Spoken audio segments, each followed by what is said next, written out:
So there I am running a marathon, and I was caught up on all my YouTube videos and podcasts and whatever, and so I was like freaking out. I was like, oh no. So was I the only one out of the tens of thousands of people running that day listening to Adventures in Odyssey? You bet. But I also went on Audible, who's not a sponsor of this channel anymore, so I shouldn't even name drop them. They were once a great service to us. Just kidding. They're still a good service. They gave us many dollars over many years. They helped us a lot. Anyways, it's hard not to be bitter when people, you miss people, Josh. I miss them. I miss them. I miss the money. Anyways, I saw a book recommended called Boys Adrift. And it was just about the current crisis of manhood for boys and This stuff. was before you started running? This is before I started running. Oh, okay, yeah, okay. but this is what I listened to for the majority of my run. Oh. Super interesting book. Super interesting. What I want to talk about today, though, the main takeaway isn't even really about boys. Though I do recommend, if you heard me say what the book was about and it sounded at all interesting, you should check this book out. Man or woman. He even gets into plastics. Josh, I don't know what that means. He gets into the plastics, you guys don't use plastic bottles, right? No. That's what I'm saying. He thinks that the plastics. Oh, I thought you were talking about that he got into like the plastic manufacturing business. No. Like, One of his things that he thinks is happening to boys right now, one of the reasons that like sperm counts are so low and stuff, has to do with the plastics. Oh, okay. Yeah, well, of course. Okay. Switch to glass mason jars. Things Exactly. Like that. That's what he said to do. I'm on the same wavelength as this guy. I know that. That's why I said it. So it's almost like I tailored my message to you, Jordan. And then you were like, "Yeah, I use plastics. What are you talking about? I'm not in the industry, though. You're in Not like this guy. You're a plastics guy, right?"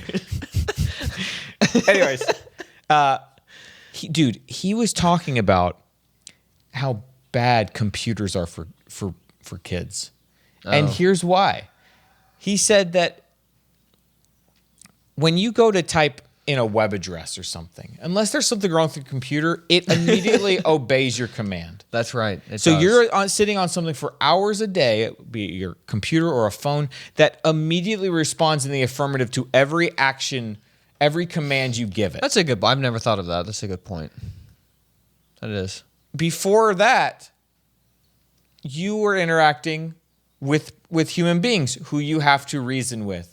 And use rationality and understand the specific quirks of each person you're talking to. So you couldn't go into every interaction the way that you could walk up to any computer and do the same thing.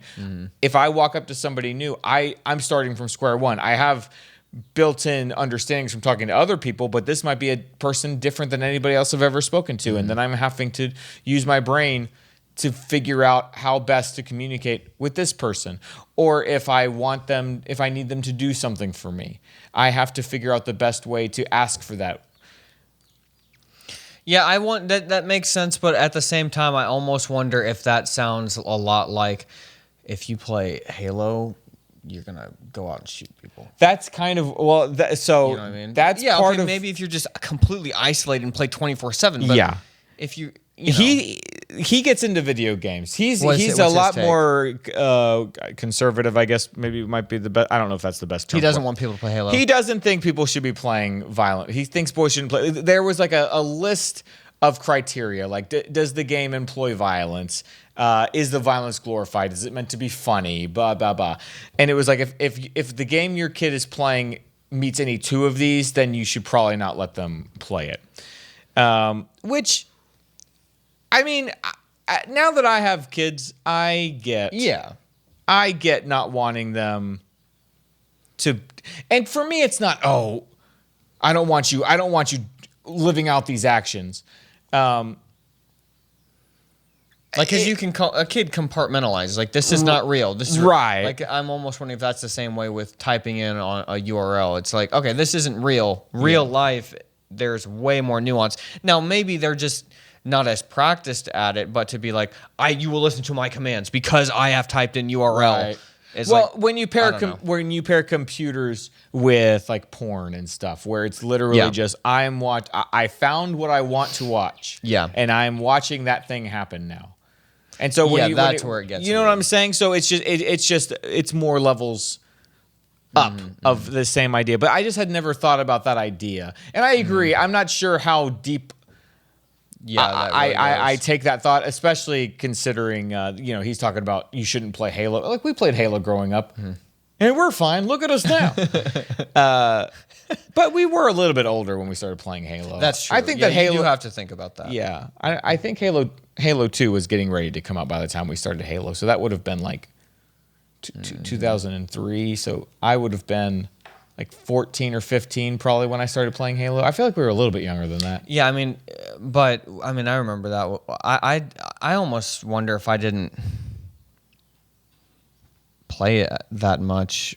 You played it as much as I did. But I wonder, because the controls were just so big. I remember when we first got the You would have been like 11 or 12. When did we first get the Xbox, though? Because I remember when I went to GameStop when that first came out at Walmart. Oh, yeah. I couldn't hold the Xbox controller. 2000 or 2001, so you'd have been like 11 or 12. But that would have been right around the time you probably would have started puberty and getting taller bigger and stuff. I just remember when the Xbox first came out, I could not grab the controllers because they were so big. Yeah, we didn't play Halo when it first came out. That's what I thought. The second one was getting ready to come Then out. I played a lot then. Yeah. No, you played as much as I did. I'll tell you that.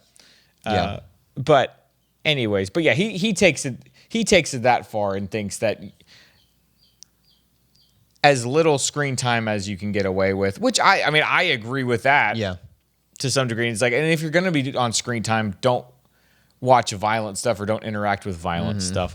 But he also, I don't know. I don't want to get into all this. But I get as a parent, you walk past, you see your kid playing a game where they're just shooting aliens and things, and it's like, of all the things in this universe to be doing, why that? Right. Well, but that's where you become a dogmatic parent, and it's like, you see, I'll tell you why. I mean, go ahead. What were you gonna say? Well, I've read a book where it was talking about how even in schoolwork you shouldn't get into if your kid's not doing their school, and this is a weird thing probably, but if your kid's not doing their school, well, that's their task. Yeah. So they're ruining their future, but that's not your responsibility, even though it is in a way. But it's not. But the answer isn't do your schoolwork. Right. The answer is how can I get them to see that this is valuable? Right. And this is you cannot force a child to do something. Imagine they said no. They just keep saying no. You cannot actually physically open their eyes and make them study. They could say no. They have the agency to do that. So your whole life is as a parent, is trying to figure out, how do I get them to understand what their tasks are and that they have sole responsibility of those, and I'm here to guide them to help them to do the right thing. Yeah. But it's their responsibility to do it, and I can't make them do a darn thing. Right. That's why video games are so powerful, especially for boys, because, and I don't remember the exact term that was used, but it's essentially boys especially want to control their environment. Yeah. And so video games give them that in spades because you are in control of every emotion that's happening in that game, and it's also giving you this kind of sense of valor to some degree, which in the book he says that's great. It makes sense that boys want those things, and it makes sense why they like video games, but they need to be getting those things from something real versus this addictive property that didn't exist 20, 30, 40 years ago or whatnot. But that's part of why boys lack motivation, because they can get that rush in a safe, quiet, dark room. They don't have to go out and actually risk anything. Exactly. And I think the answer for parents out there is not to say, hey, you don't play this, you can't play this, but to give them, everything, there's a root to every problem. It's not, Halo's not the problem. Right. It's like, what am I doing to create an environment where they don't have the aspirations to do something? I can create an environment where maybe they don't see me doing things that are interesting, or like I go to work, but whatever, I come home, I'm not like applying myself. I just want to sit and watch TV. Right. Well, what's the difference? Right. If dad sits and watches TV 2 hours and watches the news for 3 hours. I already put my hours in. That's exactly what happens. And then kids get bitter at their dads because their dads aren't spending time with them. But then they're like 16 and they're like, well, I don't screw my dad. I don't need my dad. When they really do need him. And so then they start playing Halo and they start feeling, oh, I got to. It's just Another thing I mentioned in the book was that if the parent is playing the game with the kid, then this is a little more loosey-goosey because that can be a good thing. Actually. And so that was encouraging to because Kelly and I worry about, like, should the boys be playing video games already? I don't know. Let's at least keep it like non-violent, but also Minecraft, things like this. Yeah, Minecraft. They're creating things. It's a little easier to. But playing with them, I think, has been the most beneficial thing. It doesn't matter what we're playing as long as Daddy is playing with them. So, and I want to keep that up. And that gets easier as they get older because they can play things that are a little more like interesting. Yeah, or exactly. whatnot. Right. And it'll be fun one day to play Halo with the kids. Oh, yeah. That'll be a great day.